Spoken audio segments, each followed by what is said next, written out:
Let me ask you one question before we even start this video. Do men feel comfortable dancing in front of you? I always think you kind of know who your friends are, or who an amazing boyfriend would be, or who an amazing girlfriend would be, when you find someone who you can dance in front of and enjoy yourself, even if you're not a good dancer.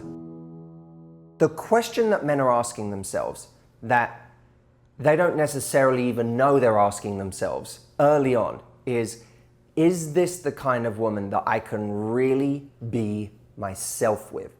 And I don't mean bad habits and the worst parts of himself. Those are things that he should be working on in a relationship to eradicate. What I mean is, can I really express my authentic self with this person?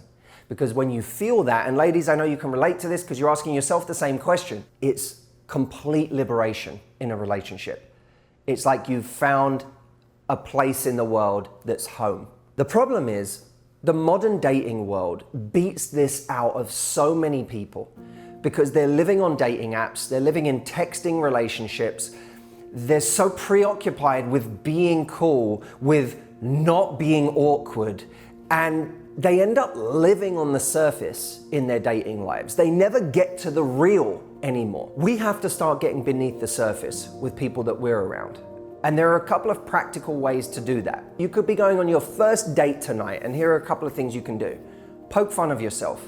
I don't mean in an insecure way, but don't be afraid to laugh at yourself and to poke fun of something about you, because that's going to give him permission to do the same, to not take himself too seriously. 2, be prepared to suck at something so that you're not just putting forward your cool front of everything you're really good at, but you're also prepared to engage, to indulge, to talk about things that you're not good at, things you suck at. And you can do it with a light heart. You can do it in a fun way that allows them to not be cool all the time, but to also suck at something. And lastly, when you do find yourself in a situation where it's a bit of a vulnerable moment, that's why I like the idea of dancing as a metaphor, because it's a bit of a vulnerable moment for people. Do you create an environment of, this is fun? Or do you create an environment of, you look ridiculous?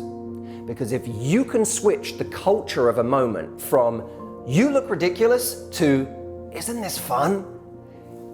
That will make a person want to go on the journey of life with you.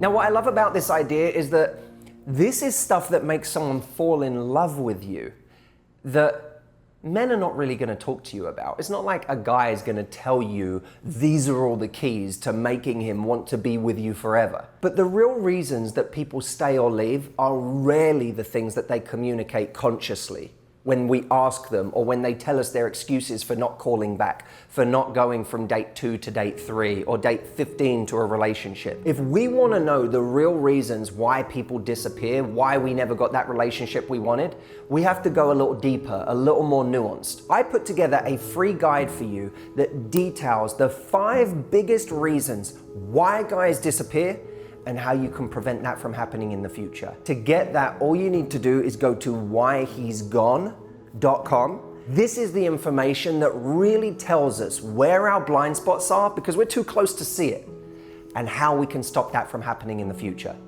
Go to the link now, download the guide, and I will see you there.